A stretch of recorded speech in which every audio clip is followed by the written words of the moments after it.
Souhaiter le bonjour à tout le monde, à tous ceux qui attendent cette présentation. Et c'est un grand plaisir, mon cher Bassarab Nicolescu, que tu sois là ici à la Multiversidad Mundorial Edgar Morin, à la ville de Mexico. C'est vraiment un grand plaisir, un honneur.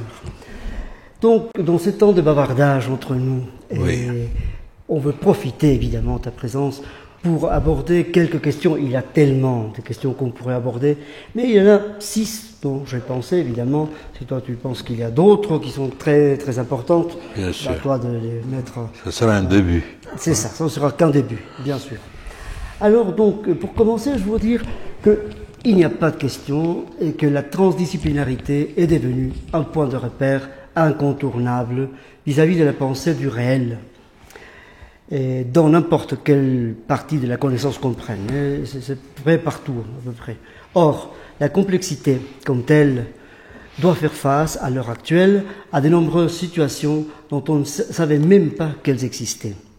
Par exemple, dans les neurosciences, par exemple, tout en envisageant la possibilité d'une compréhension plus nette sur certaines maladies du cerveau humain, telles que la dépression, l'autisme, les schizophrénies, l'épilepsie, etc., ne savent toujours pas comment poser la question de la mesure de la complexité des réseaux neuronaux. Quel pourrait être l'apport de la transdisciplinarité face à l'ensemble des professions intervenant dans les recherches eu égard de tels sujets?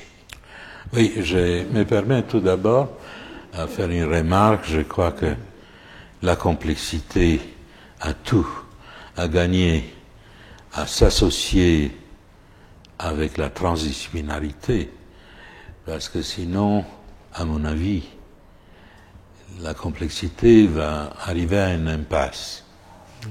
Parce que l'union entre la transdisciplinarité et la complexité est très importante, parce que la transdisciplinarité amène une méthodologie et certaines notions qui peuvent aider beaucoup l'étude des phénomènes complexes. Donc je reviens à la question spécifique. Je dois vous dire que j'ai certaines réserves quand on parle des maladies du cerveau, par exemple, en relation avec la dépression ou l'autisme. D'autres maladies sont plus compliquées. Il y a une base organique, bien sûr, mais là où la transdisciplinarité amène une contribution importante, c'est dire tout ne se réduit pas au cerveau, d'une part, et d'autre part, tout ne se réduit pas à l'analyse scientifique, dans le sens des sciences exactes, scientifiques des choses. D'une manière plus précise, la transdisciplinarité amène l'idée que l'affectivité joue un rôle normal dans ce désordre psychique. Et parce que en transdisciplinarité, nous avons des niveaux de réalité. Il y a un niveau, bien sûr, du mental, mais il y a un niveau des sentiments et il y a un niveau des instincts dans notre fonctionnement. Le psychisme est une partie de cette organisation de l'être humain, mais tout ne se réduit pas au cerveau. Dans la dépression, par exemple, et c'est bien parce que mon épouse est psychanalyste et psychiatre, et elle collabore dans le cadre de la transdisciplinarité où elle m'amène beaucoup de matériel et des données, et des idées même. La souffrance, par exemple dans la dépression, la souffrance morale est souvent liée à des traumatismes vécus dans l'enfance, vécus dans d'autres occasions de la vie, qui se sont enfouis dans l'inconscient et qui sont d'ordre affectif. Et quand on arrive à dénouer ces niveaux affectifs, alors l'autre niveau se dénoue automatiquement. C'est un miracle. Donc on n'a plus besoin nécessairement de traitements très durs du point de vue médicament. On a besoin de l'affection et de la communication, bien sûr, entre les patients et les médecins, psychanalystes, psychiatres, mais une communication à laquelle les psychiatres et les psychanalystes ne prennent pas l'autre comme un objet, mais comme un sujet. Voilà. Bien sûr, ça c'est très important. Peut-être ça peut jeter certaines lumières sur la question suivante. C'est que quand je me trouve souvent dans la salle de classe à l'université en train de parler à mes étudiants de la transdisciplinarité, et je fais toujours cette citation où je parle de ces trois niveaux, ces trois moments de la transdisciplinarité dont tu parles, le niveau de la réalité, la question de la logique du tiers inclus, ce qui est un terme qui semble très bizarre à mes étudiants. Les systèmes éducatifs essaient plutôt, depuis quasiment toujours, de les orienter à chercher le vrai et à se débarrasser du faux, de ce qu'on appelle le faux. Du faux. Et faute de quoi, ils se verraient en problème ou même suspendus dans ces cours. Dès lors, que pourrait-on se poser, comment pourrait-on se poser la question? Comment transmettre aux autres, élèves ou pas, le sens juste d'une telle logique? Bon, en toute modestie, je dirais que les étudiants dont tu parles, ils auraient bien fait venir à mon premier cours que j'ai donné hier, où j'ai expliqué d'une manière extrêmement simple, je crois, ils ont tous compris, c'est que c'est la logique du tiers inclus. Le problème, c'est le contexte. Il n'y a pas de vérité absolue, il n'y a pas de fausseté absolue. C'est dans un contexte. On oublie souvent ça. Et à cause de ça, on croit que la logique classique, celle du oui et du non, c'est une logique absolue. Eh bien non, c'est une logique empirique qui dépend du contexte. Il y a des milliers d'exemples que je pourrais donner pour faciliter la compréhension. Dans l'histoire, par exemple? Non, d'abord une image. Imaginons maintenant, quand on parle, qu'on est ici, et on a un cylindre suspendu, un cylindre. On les projette sur le mur de droite, on voit quoi? Un cercle. Un cercle, bien sûr. On les projette sur le mur du gauche, on voit un rectangle. Eh bien, le cercle n'est pas un rectangle. Donc oui, non, faux, vrai. C'est une illusion, c'est un contexte. À vrai dire, c'est un cylindre en 3 dimensions qui est projeté. Il n'y a pas de contradiction entre les carrés et les cercles. Bon, si on prend de ce point de vue. Un autre exemple que j'ai donné hier à mon cours à l'école d'anthropologie. Et j'étais très heureux que tu étais présent. Merci. À l'ouverture de ces séries de leçons. J'ai dit que la logique du tiers inclus est apparue tout d'abord dans la nature. En physique quantique, prenons un électron qui tourne à droite, un électron qui tourne à gauche. On appelle ça le spin. Le spin. Bien. Alors, du point de vue classique, logique classique, on dit tourne à droite, c'est oui. Tourne à gauche, c'est non. C'est soit oui, soit non. Eh bien non. En physique quantique, il y a ce qu'on appelle le principe de superposition des états quantiques.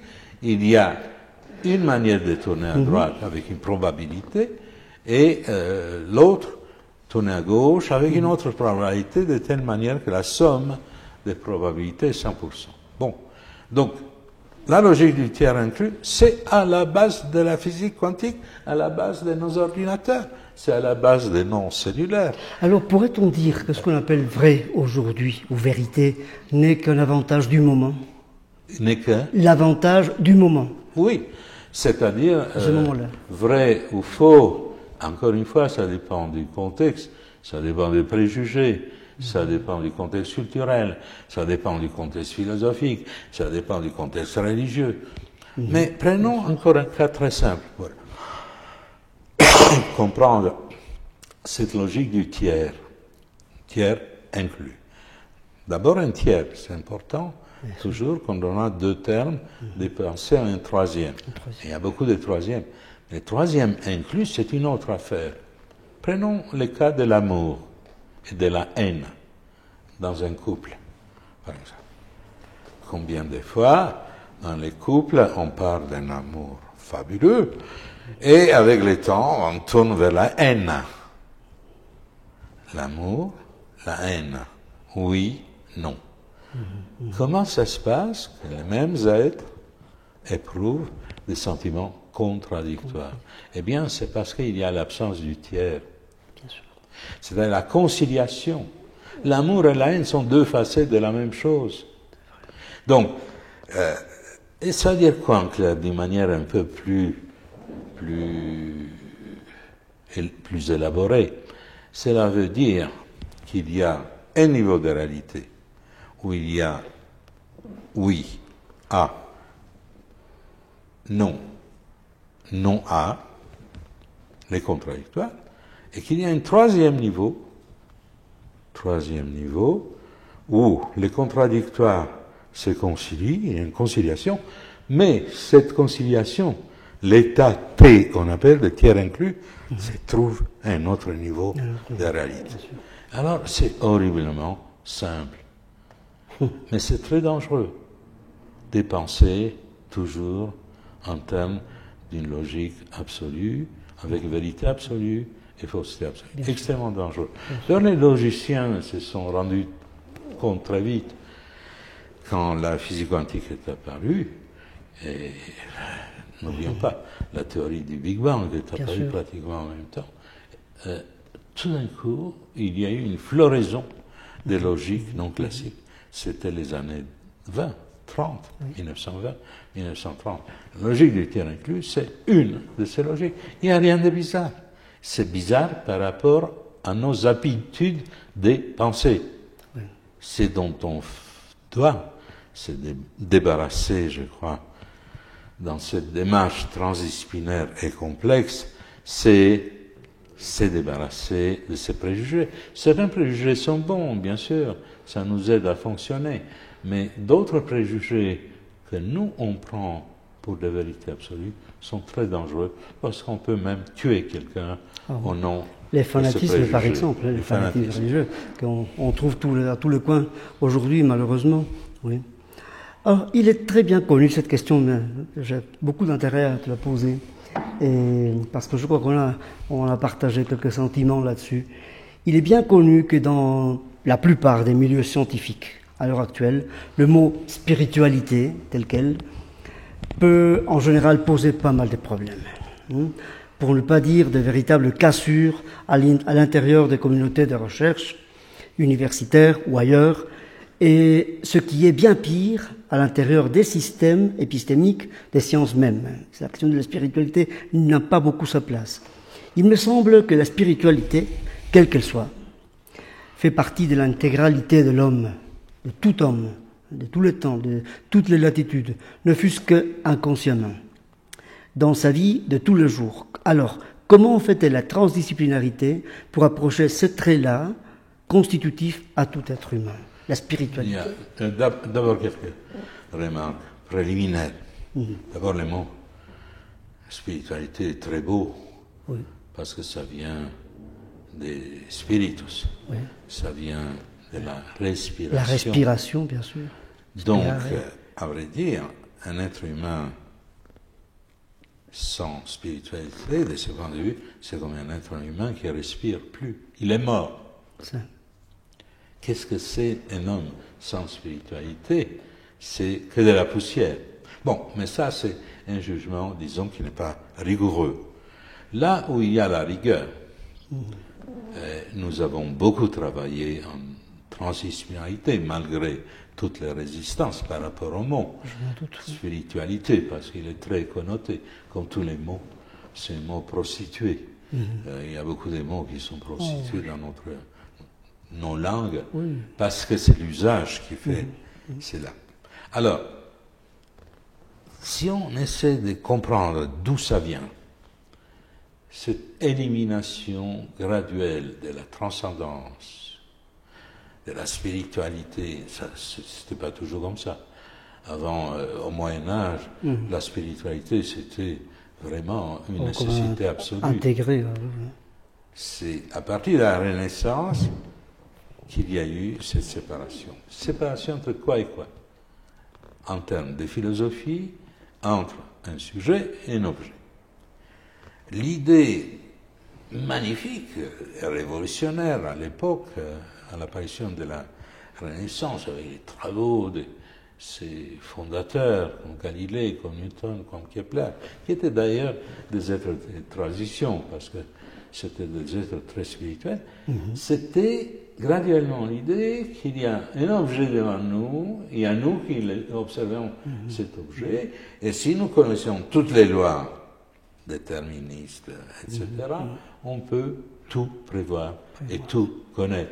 Donc, il y a eu dans cette séparation et élimination de quoi? De tout ce qui est entre le sujet et l'objet.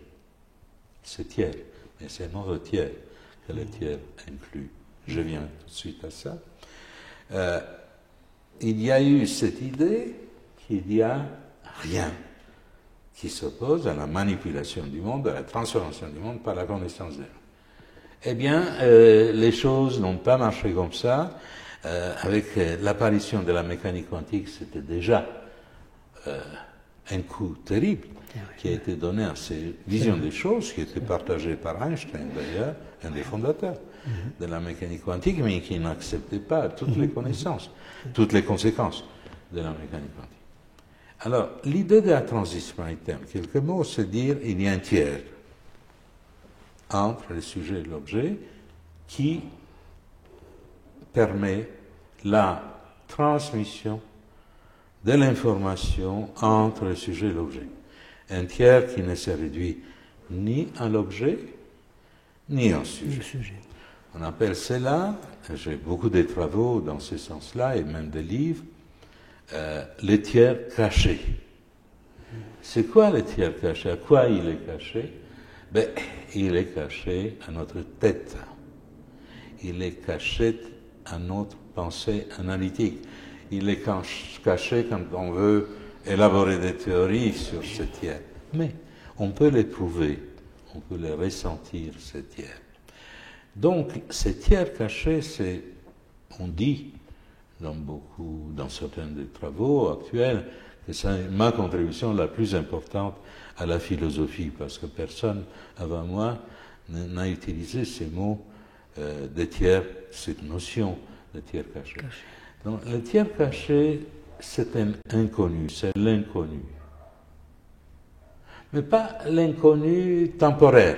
Algébrique. En physique, on a beaucoup de choses qui sont inconnues du point de vue temporaire, ensuite ça devient inconnu. Un inconnu pour toujours. Et ça, les grands fondateurs, Heisenberg, de la mécanique quantique, Heisenberg, Bohr, Pauli, surtout Pauli, et Heisenberg, ils ont senti que là, il y a une révolution qui se passe, qu'il y a une limite de la connaissance scientifique. C'est assez étonnant, quand on étudie l'histoire des sciences, on voit que l'apogée de la science exacte, deux grandes constructions, mécanique quantique et théorie de la relativité, amène l'idée des limites de la connaissance scientifique, qui n'est pas une catastrophe. Ça veut dire qu'il n'y a pas une décadence de la science. C'est simplement que la science a une méthodologie. Dans sa méthodologie de la science moderne, qui a été formulée par Galileo Galilei, le sujet est éliminé. On veut une connaissance objective. On veut une connaissance neutre. Eh bien, ce n'est pas possible. Pourquoi ce n'est pas possible? Parce qu'avec le développement de la connaissance et des moyens technologiques, nous sommes en présence de la coexistence des échelles extrêmement différentes. Nous sommes, nous, êtres humains, et nos instruments avec, de l'échelle macro-physique. Nous pénétrons dans les domaines microphysiques. Il y a là un grave problème de la coexistence des échelles très différentes. Et c'est là que ça se glisse, ces tiers. Ces tiers cachés, ces tiers. Autrement dit, ces tiers cachés, c'est l'instrument clé pour comprendre beaucoup de choses, et du point de vue de l'histoire, et de la société, et sur le plan personnel, et sur le plan collectif, des choses qui peuvent être catastrophiques, comme les guerres, comme les menaces, comme les conflits, comme le terrorisme, etc.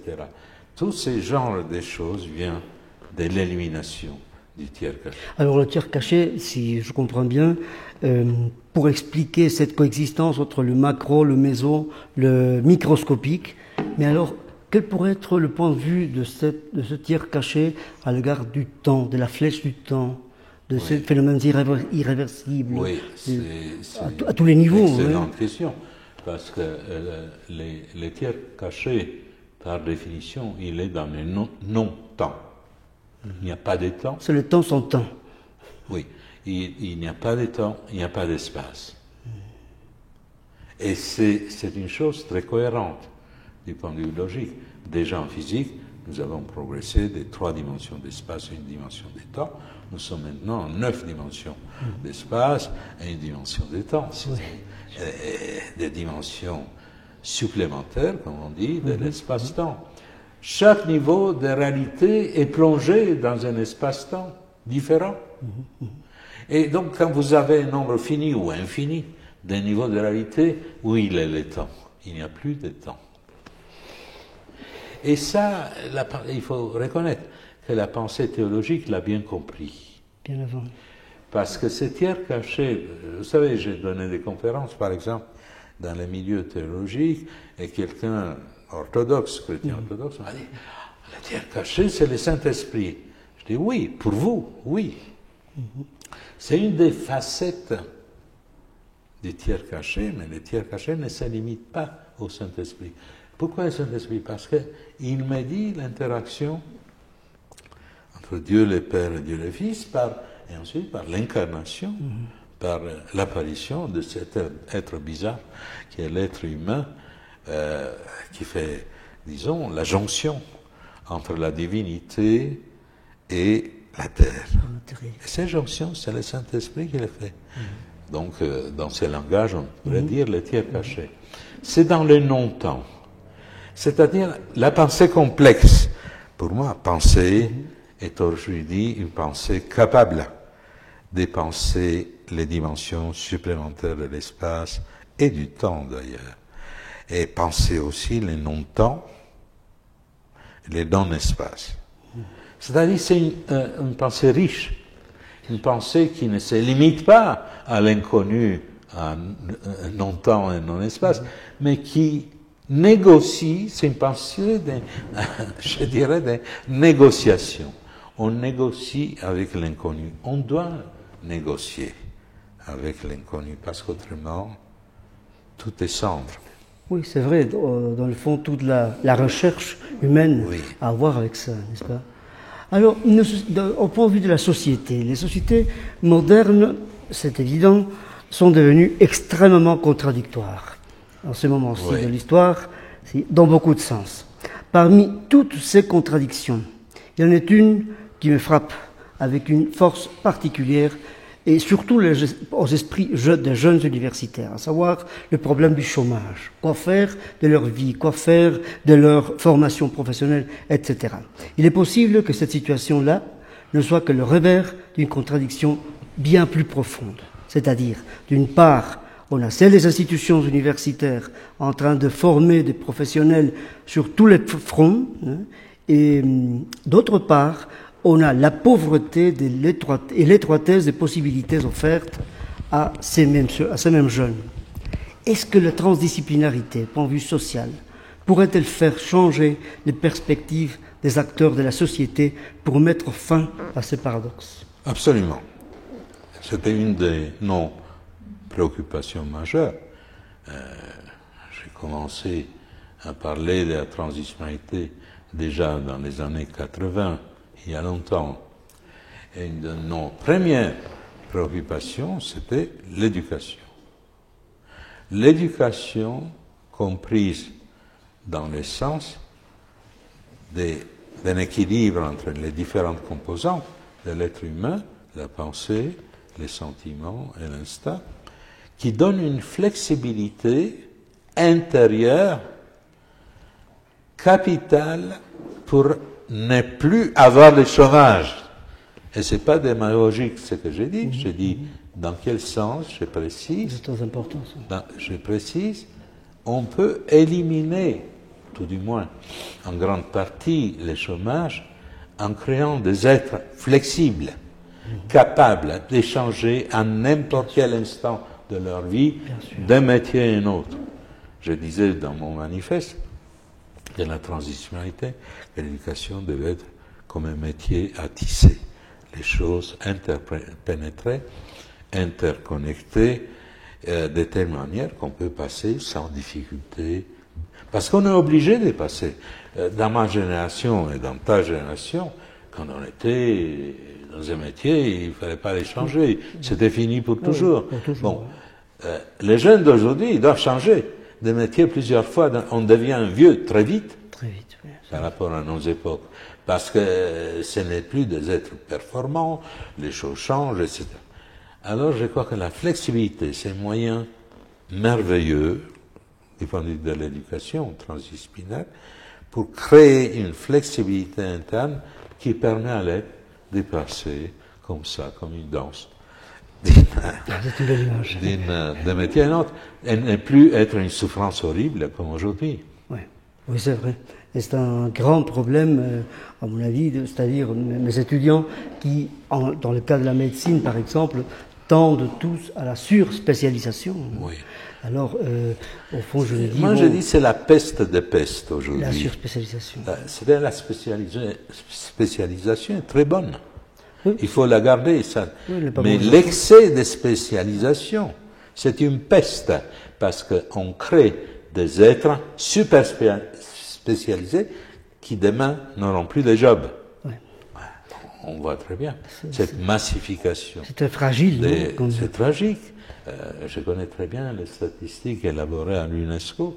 C'est étonnant, on a créé des docteurs, des choses pour les pays d'Afrique, et ils retournaient dans leur pays, ils n'avaient pas où travailler. Donc, c'est une pensée qui n'est pas centrée sur l'homme. Il faut centrer tout sur l'être humain et ses besoins. C'est vrai. Donc, le centre, au fond, de toutes nos actions doit être l'être humain. Et la transdisciplinarité le dit clairement. Et très bien, noir sur blanc. Alors, une question qui me semble un peu, je dirais pas incommode, mais me semble un peu abusive, je dois reconnaître aussi. Et pourtant, je ne peux pas m'empêcher de la faire. C'est que, d'après la transdisciplinarité, quelle est la part de responsabilité? Nos sociétés, à tous les niveaux aussi, montrent béante cette blessure sur le manque de responsabilité, aussi bien individuelle que collective, si une telle chose existe. Habitant une planète qui, parmi tant d'autres effets délétères, probablement causés par l'homme, a perdu à peu près de 60% de ses espèces animales entre 1970 et 2018. C'est une catastrophe.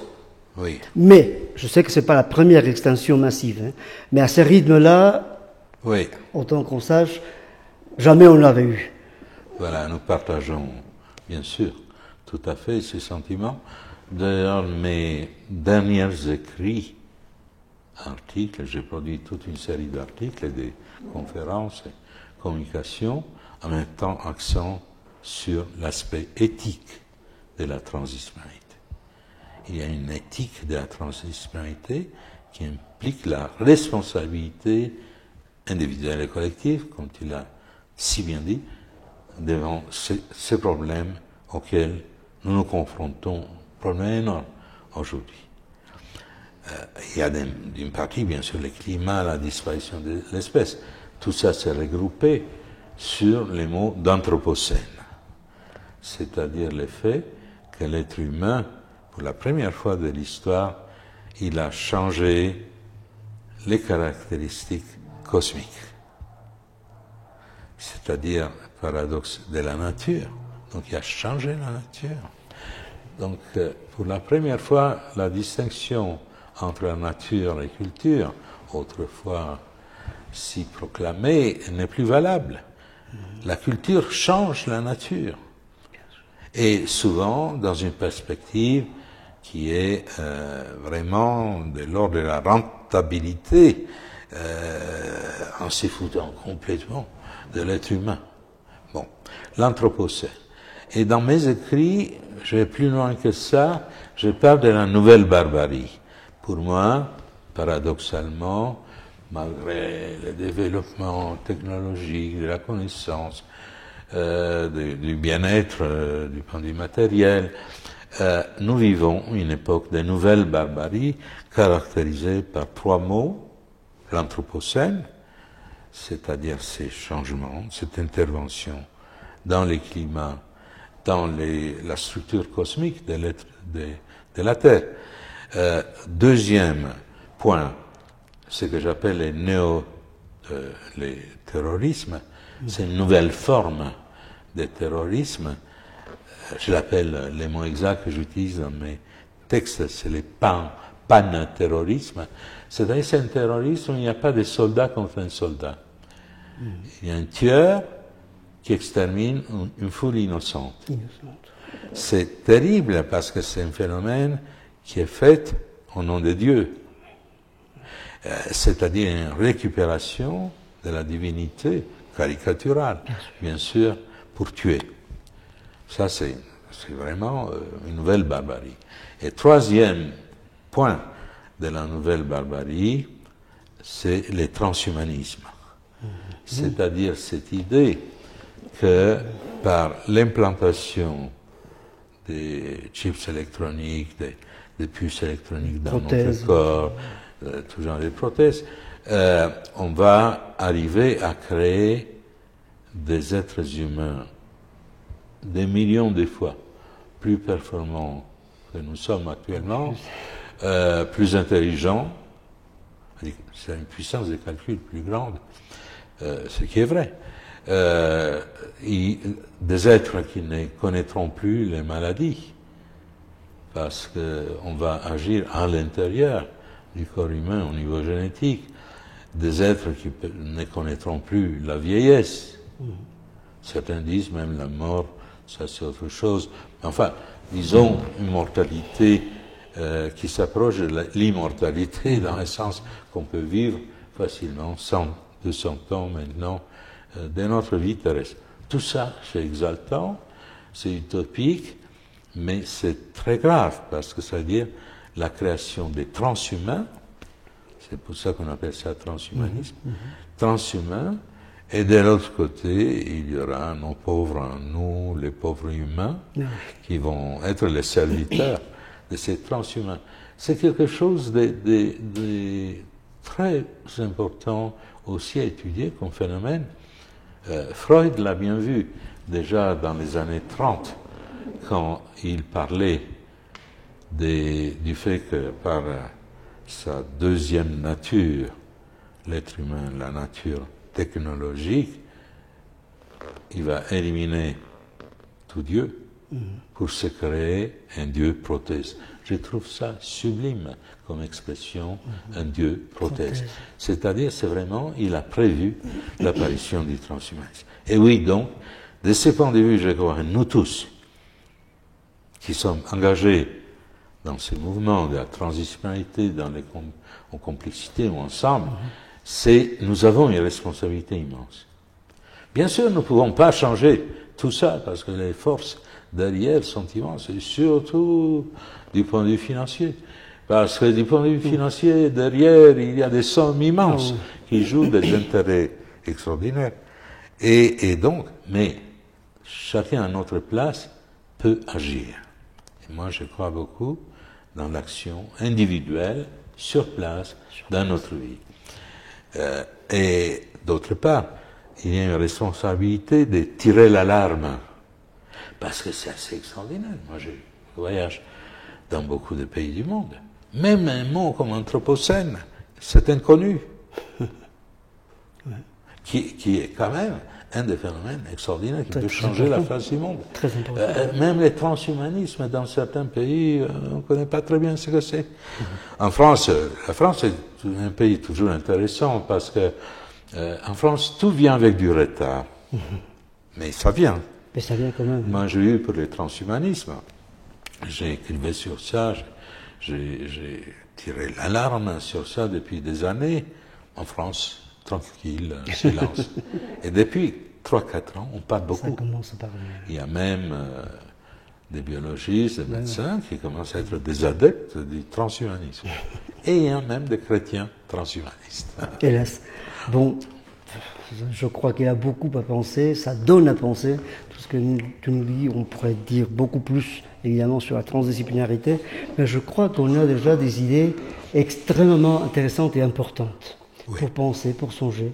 Et j'espère que nos étudiants et tout le public qui va suivre cette conversation aura le même avis que moi. Et nous sommes privilégiés, vraiment honorés par ta présence et par ta pensée vivante. Parce que la pensée est une question de vie.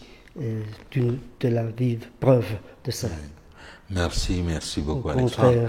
contraire, merci de ce partage, parce que c'est un partage que nous avons eu. Bien sûr. Et merci à cette présence de Robin Reinaga, parce que nous faisons ici cet entretien dans ce projet immense qu'il a eu, et cette université du Mondrel.